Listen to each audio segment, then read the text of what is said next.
mean, they say that the US is quite lucky because while Iran just has a supreme leader, it has a supreme misleader who's adding so much of context every day to the war, clarifying issues as he goes about. One can't even rely on what uh, Trump says as being the truth because, and I was struck by Edward Luce, who's the Financial Times head for Northern America, which is like a very serious post in Western media. He could be the editor of New York Times, Financial Times the next day, but he said that more than Trump, it's come to this that we have to wait for we have to wait for just one moment. We have to wait for Iran to be able to say something before we uh, uh, can make sense of the truth.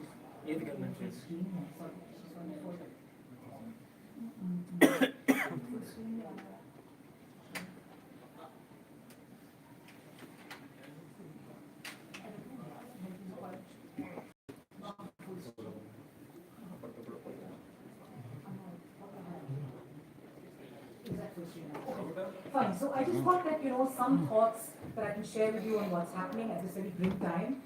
So I thought I'll just start with this. I think the majority of you would have seen this, but just for those who haven't seen it, it's a completely mind-bending kind of exercise in how Iran is fighting this war. For all of us who had these ideas about what Iran is, stop me. Yeah. Make America great again.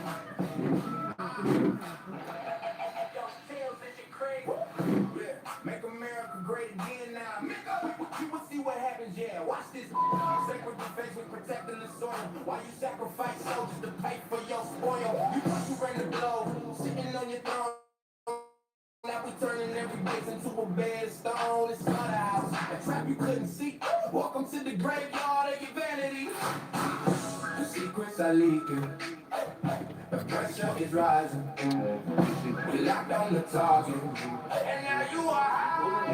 LOSC. Yeah, we spinning every night. Send it to the slaughter, you the only one to blame. Bleeding for a puppet while you shaking in your sweet LOSC. Taste the ass of defeat. LOSC. Yeah, we spinning it tonight. Send it to the slaughter, you the only one to blame. Bleeding for a puppet while you shaking in your sweet LOSC. Taste the ass of defeat. Fighting in your suit, hiding Epstein's ghost. You sent your boys to die on the bloody coast. Not a revenge for the leaders, blood is purely mine. Every drop of this blood is a missile on the line. You thought you took them out, thought the fire was dead, but another carbonated is standing ahead. Yeah, you strike one down, we just shatter your brain. We put another in the leg. Carbonated again. The secrets are leaking. The pressure is rising. We locked on the target. And now you are high. Yeah, LOSC. Yeah, we spelling out your name. Send them to the slaughter, you the only one to blame. Bleeding for a puppet while you shaking in your sweet LOSC. Take the ass, LOSC. Yeah, we spelling out your name. Send them to the slaughter, you the only one to blame. Bleeding for a puppet while you shaking in your sweet LOSC. Take the ass to defeat. Sacred defense of the homeland. Sacred defense of the homeland. Sacred defense of the homeland. The slaughterhouse is open. I know the CEO.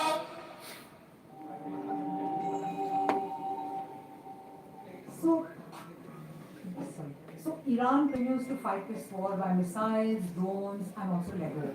Who thought that the one theocracy in West Asia that we've all been told is it's full of these mullahs, they're not letting their women do anything, they themselves don't do very much other than possibly give the namaz, is going to reply back in this idiom and hit back at the mightiest military the world has seen. So I think that like just set the stage for how absolutely this has completely left everybody, as much as Trump's rubbish and his BS every day, every minute that he wakes up after his Diet Coke and puts out a Trump Truth Social post. This has also completely taken people by surprise as to what a regime, an Islamic theocratic regime, 47 years under sanctions, is able to kind of put out.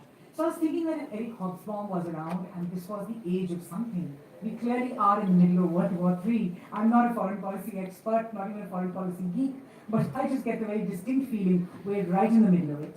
maybe they passed the stage of, the silent war when Czechoslovakia is annexed by Hitler's stage and slowly spreading. So if I was Hobsbawm, what kind of an age would it be? And I think it would be the age of stupid evil, which I can characterize it by, because you see the most incredible absurdities twinned with the most incredible horrors that this age brings. So I present you about like 5 points that I could think of in the past couple of days to share with you. You already know everything about the war. Ram has already put everything in perspective, but I thought just share 5 quick points with you and examine some kind of is there any scope for solidarity beyond this?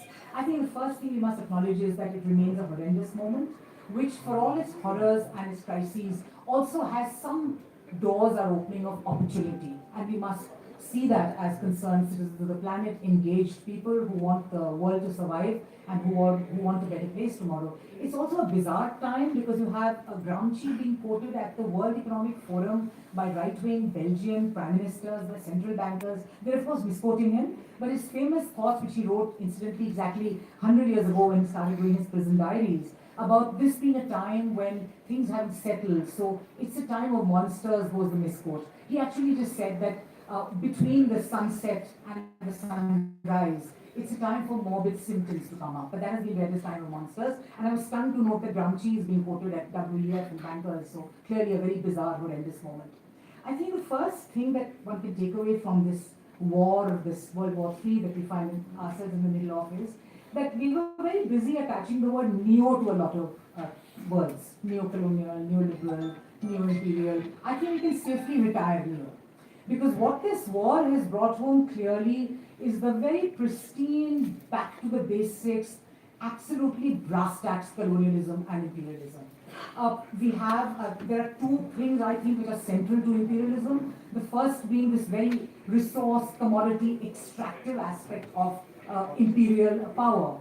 And it's been made very clear by Vance. Vance was asked in a CBS interview that what do people of America gain if we go after Venezuela? He says, oh, we gain a lot because they have all these resources, now we own them. So, they are all now at the behest of the people of America. So the whole business of Venezuela as being the largest place for crude is central to the occupation and to the absolute crazy kidnapping at the cost of 62 Cuban lives, I think, on that night when they picked up Maduro and his wife.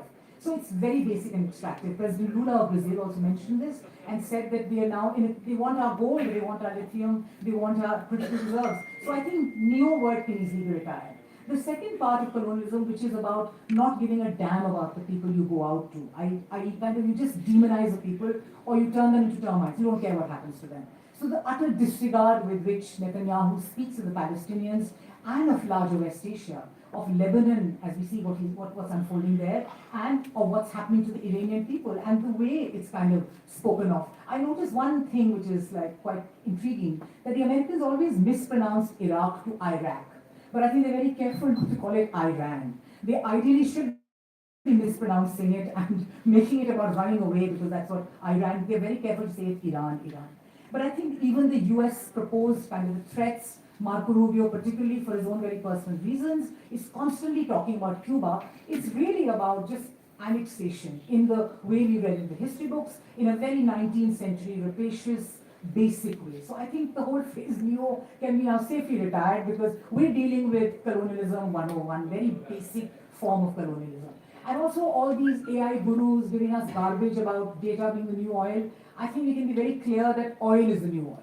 So this centrality of our material truths, whether it is fertilizers, food, clothing, oil, is what human beings need, which all of us need. So this great virtual metaverse we're being dragged into can take a backseat and wait for a while oil remains the new oil. The second point, I think that this entire stage that we find as the whole American dream or the American nightmare ends and we await some kind of a morning, is that it's happening in a context where there's no block contestation. This whole isms thing which we saw post-45 when the onset of the Cold War, which is actually quite a structured kind of a struggle between 2 blocks, and also the end of the Cold War was like the competing isms. We don't see that happening now because China is clearly much smarter than that and is playing a completely different game from this. It's not falling into that block thing. There is no clash of civilization. So Samuel Huntington's also this great Islam versus things. So you have Israel and America, they're running their own Christian and Judeo scriptures. And you'll notice it's not anti-Islam because the Gulf Cooperation Council is completely complicated and messed up the plot. Because, it's become this strange Sunni countries and a Shia country locked in, Sunni countries with Shia populations. So the complexity of West Asia has denied it getting this carpet any battle of isms that doesn't seem to be happening. And the third thing I think is also interesting because for all of us earlier thought that this is fine, so NATO will retire and BRICS will take over. Seamless, ho jayega. America's out, we're in. This whole thing that this will be fought between the global majority versus the global north or the global minority, that has also been put page two and at least gotten complicated. It's gotten complicated because China on the BRICS thing has become too big. It's kind of the technological sort of powerhouse. It's in terms of ideas, in terms of green energy. It's playing another game. The rest of it's not really an underdog in the way you define global south. It may still well lead the global south out of the woods, but it's not the underdog. Argentina and Saudi Arabia have really positioned themselves in a very dodgy way. So that whole the global south will now fight the global north, that thing is gone. And the biggest kind of betrayer in this deal is actually India. The fact that the government of India has gone rogue on the question of the global north. So if you imagine the US Israel as a scooter, India is desperate to somehow be the third wheel on the axis. And as Ram mentioned, Modi is going there hours before the attack. The visit of the UAE head to India personally for 3 hours and going back, we still don't know what happened. There weren't proper readouts. Mr. Modi standing in the Knesset and wearing that fake medal, and after that saying that we are with Netanyahu and Israel in all the wars that have been fought and the wars that will be fought later and for the future. That's really ominous. So I think India, which is such a large, proud country, we have non-alignment, we have Bandung as our heritage, to squander that heritage for I don't know what we're getting by being this third wheel of the US-Israel machine. So I think that's the other thing. Ram hinted at this as well, and this is a very significant part of this war, is the public opinion despite everything that one can see. And if you just examine public opinion in the US, these are Gallup Gallup poll details on the 27th of February. That's a day before the attack is launched. And Israel is deeply unpopular, which is understandable, but Palestine, the support of Palestine is on the up within average Joe Blogs in the US. So I think that's a very significant thing to observe, that public opinion, whether on Gaza, anti-Israel, and pro-Palestine, that's it's a big shift, which will determine the next generation of bureaucrats, people who are ruling there, and also constituents of the House of Congress and Senate when they decide what position they should adopt. Looking at public opinion on Iran is also a country at war. This is the first time in America when in the early rosy-eyed period of the war, you see so much of anti-war opinion. A survey by Fox News also puts anti-war opinion at 58%. No doubt there's a skew, the entire MAGA that MAGA pitch the Republican Party is kind of egging them on. But even within the MAGA kind of tribe, there is a big divide on what's going on. There's a Reuters Ipsos poll that found 61% of the respondents disapproved of the US's attacks. So as the war is going on, Trump is just not getting that support, that bounce that he needs from the people. And I think the fifth point that's driven home very clearly in these wars is the role of the tech platforms as information platforms, as the richest people in the world, and as war enablers. So the whole kind of fusing of the AI machine, and these are the same AI machines that I'm using this for, which people will be tweeting, posting, Facebook. They are the same people who are doing a direct hit on Mina in Iran, where the 168 schoolgirls were killed. There's a $200 million contract with Anthropic that America has cancelled, but Sam Altman of OpenAI has now jumped in. So just over all of the global majorities, data, etc., you have 4 or 5 tech bros sitting in Silicon Valley who are running not just the information platforms, but also enabling the war. So I think this three business of being really rich, being the war enablers and the information providers, I don't need any theory to see this. It's like clearly visible, it's clear and present and there. So in this kind of thing, just to explore whether solidarities are possible amongst us, amongst people, amongst parties, amongst groups, amongst countries, I think they are, because first principle principles are being violated in a way which it's impossible to kind of ignore. It's the violations are just so egregious that you're violating all people are equal. You're violating basic things without the cover. We were in a sense unlucky that Bush went into Iraq after going to the Security Council and doing necessary paperwork. The fact that there's no paperwork happening, there's a Diet Coke sipping, Mac eating US president who's just declaring things, not going to the Congress, is making the whole injustice of this very, very, very clear. And we can kind of see that the US is actually pulling back on DEI, on diversity and inclusion. And there was a report that said that Trump didn't want to stand next to a black woman officer. So they just changed the promotion rules. So, blacks or women, etc., will not get the whole affirmative deal there. That's not happening. In India too, we see that the right to equality is at risk. And we have the same forces that sided with the colonial powers when they were controlling India, the Brits. The BJP's ideological predecessors had absolutely no role to play in the freedom struggle, and they're the ones here, so in power now. So for them, it's a very easy, comfortable fit with the colonial idea or the imperial idea of running the world. So we are really in that twisted Orwellian world of war is peace and peace is war. Also, a lot of us would be very pained to explain what's happening with the military-industrial complex. This is how it all meets. But as we discovered, it's just so blatantly clear now that you don't even need a theoretical exposition to explain it. It became very clear in a 10-second bite that Trump did in an aeroplane when he was asked about, he just kidnapped Maduro, and he just mentioned it, that no, I'll get India to buy the Venezuelan oil because now we control it. So the whole economics of this war about using foreign policy to issue executive orders to make sure that India does not buy Russian oil, does not buy Iranian oil, and buys Venezuelan oil, which by the way the Reliance refineries find very hard to process. Our refineries in India are really tuned to process Iranian crude, which is much sweeter and less sour than Venezuelan crude, which is very heavy. And also the distance between Venezuela and in India. But what you've done is you effected that, and that's a part of your war on either Venezuela. So I think oil war forcing countries in using foreign policy for their economics is so clear. And the other thing that makes the deal very clear is that war and peace and timing of financial markets. So Mr. Trump is going to announce war or peace depending on what the price of oil he wants to keep in the market, and also try and cheat the market. So these fictitious talks that he's talking about, what we feared was only because of buying pause for 5 days while the markets will be open, and then when the markets shut on Friday, he may well have attacked. I don't know what constituted that a further extension of the ceasefire.